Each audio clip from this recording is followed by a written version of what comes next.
Assalamualaikum warahmatullahi wabarakatuh. Kita bahas tentang materi sejarah Indonesia kelas 11 semester ganjil, yakni perlawanan rakyat Maluku kepada Portugis. Nah, Portugis pada tahun 1512 sudah datang ke Maluku, yakni ke Ternate. Pada awalnya kedatangan Portugis ini disambut baik oleh masyarakat Maluku, namun pada akhirnya terjadi konflik antara masyarakat Maluku dengan Portugis. Kenapa? Karena ada 3 alasan. 1, alasan ekonomi, 2, alasan politik, dan yang ketiga adalah alasan sosial. Alasan ekonominya adalah kegiatan perdagangan yang dilakukan oleh Portugis di Maluku itu, mereka berupaya untuk menguasai aktivitas perdagangan secara sepihak atau kita kenal dengan istilah monopoli perdagangan. Yang kedua adalah alasan politik. Alasan politiknya dikarenakan Portugis ikut campur dalam urusan dalam negeri Kesultanan Ternate. Dan juga yang ketiga alasan sosialnya adalah upaya penyebaran ajaran agama Kristen Katolik yang dilakukan oleh Portugis. Namun di balik konflik yang terjadi di Maluku dengan datangnya bangsa Portugis ke Maluku terjadi akulturasi budaya. Dan kita bisa lihat akulturasi budaya itu di bidang arsitektur, bahasa, musik, dan juga nama. Mari kita bahas bagaimana respon awal yang ditunjukkan oleh penguasa Kesultanan Ternate, yakni Sultan Bayan Sirullah yang sangat baik terhadap Portugis. Nah, yang dilakukan oleh Sultan Bayan Sirullah adalah pertama, mengangkat Francisco Serrao sebagai penasihat militer. Kemudian, pada tahun 1513, Sultan Bayan Sirullah mengizinkan Portugis mendirikan kantor dagang di Ternate. Selanjutnya memberi izin untuk mendirikan benteng dan memberikan izin melakukan monopoli perdagangan cengkeh kepada Portugis. Namun kondisi ini berubah ketika tahun 1522, yakni ketika Sultan Bayan Sirullah wafat.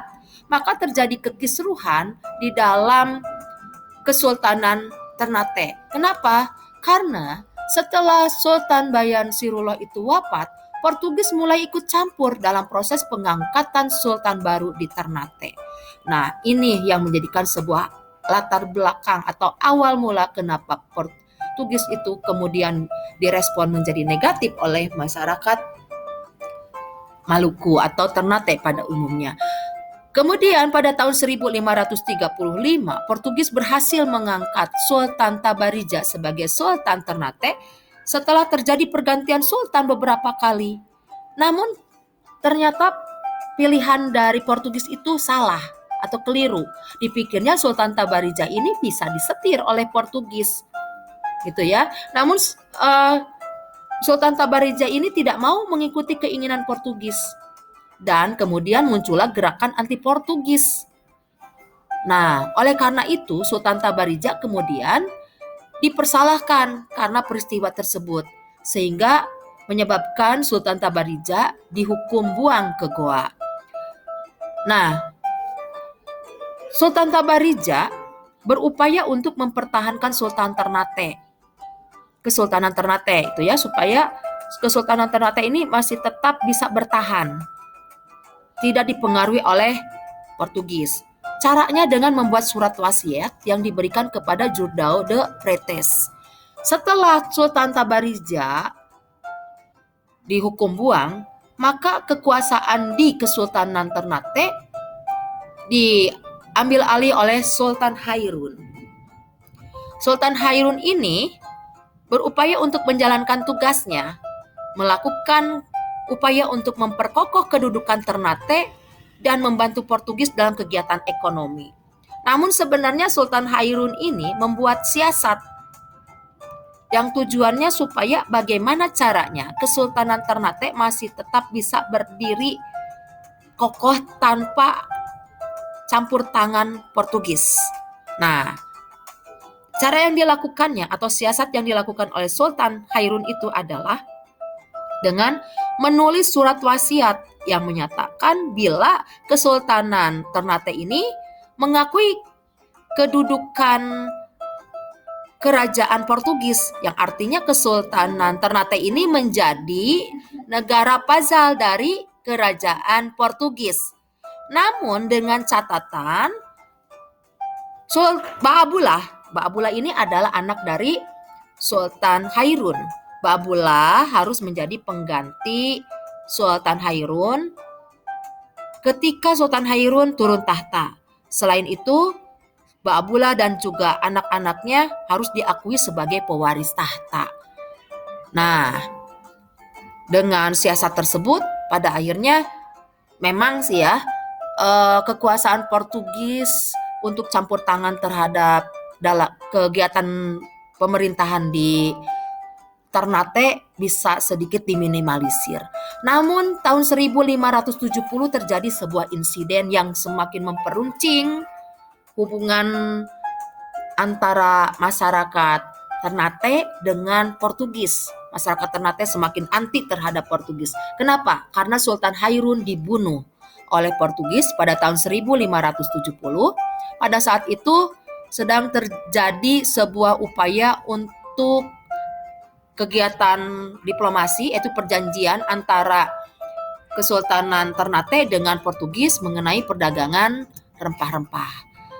Dengan terbunuhnya Sultan Hairun, maka di bawah pimpinan Sultan Ba'abullah yang menggantikan kedudukan Sultan Hairun, masyarakat Maluku, yakni masyarakat Ternate, angkat senjata berupaya untuk mengusir Portugis dari Ternate. Dan akhirnya Portugis berhasil diusir dari Ternate tahun 1575. Dan Portugis terpaksa memindahkan aktivitasnya ke Tidore. Di Tidore pada tahun 1580, Portugis berupaya untuk membangun kerjasama dengan Spanyol dengan membentuk basis militer di Tidore dan melakukan penyerangan ke Gamlamo atau Gamalama untuk menguasai kembali benteng tersebut. Kemudian, untuk memperkuat kedudukannya, Portugis berupaya untuk menguasai Hitu dengan cara menyerang Hiton yang merupakan ibu kota dari Ambon, dan kemudian membakar perkebunan cengkeh dan membunuh rakyat setempat, sekaligus berupaya untuk menyerang kapal-kapal Belanda yang berlabuh di pantai Ambon pada tahun 1601. Tujuannya adalah untuk mengusir Belanda dan menjadikan wilayah tersebut menjadi daerah yang dikuasai secara tunggal oleh Portugis. Tapi sayang ya, hal ini gagal. Kemudian tahun 1601 terbentuklah persekutuan anti Portugis antara penduduk Hitu di Ambon dengan Belanda. Kenapa? Ya tadi penduduk Hitu merasa terganggu dengan dibakarnya perkebunan cengkeh dan juga banyak rakyat Hitu yang dibunuh oleh Portugis. Sedangkan Belanda, kapal-kapal dagangnya dihancurkan oleh Portugis, sehingga Portugis memiliki dua musuh, yakni satu masyarakat lokal yaitu masyarakat Hitu, dan yang kedua adalah Belanda. Tahun 1605, tepatnya tanggal 23 Februari, kapal-kapal Belanda menyerang benteng pertahanan Portugis di Ambon, dan akhirnya Portugis harus menyerah dan harus keluar dari Maluku. Dan itulah sejarah akhir dari Portugis, dan akhirnya ketika Portugis berhasil keluar dari Maluku, mereka harus lari menyelamatkan diri ke timur-timur, dan tahun 1605 selesailah babak kekuasaan Portugis di Maluku dan mulai kekuasaan Belanda di Maluku.